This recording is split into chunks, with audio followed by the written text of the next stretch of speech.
How to fix Instagram feed not refreshing. Let's get started. The first thing you want to do is check your internet connection. For that, you can launch your settings app. Navigate to the option Wi-Fi.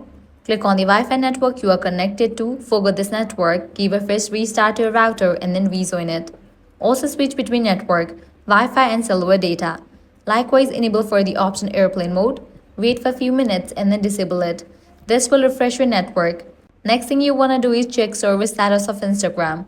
To do that, launch your preferred browser. Now navigate to the website like Town Detector. Now search for the app Instagram. After it appears, check the service status of Instagram. If you found out any outages, you have to wait until the problem will be resolved. Next thing you want to do is update your Instagram app. To do that, launch your Play Store or App Store. Search for the app Instagram. After app appears, if you find the option of update, just click on it and update the app to its latest version. With this solution, your Instagram feed might work, but still you are having the issue, completely delete Instagram app from your device.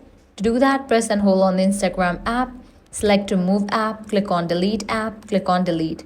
Then launch your Play Store or App Store, search for the app Instagram and then install it. With this solution, you'll be good to go. If this guide helped you out, don't forget to like, share and subscribe. Thanks for watching.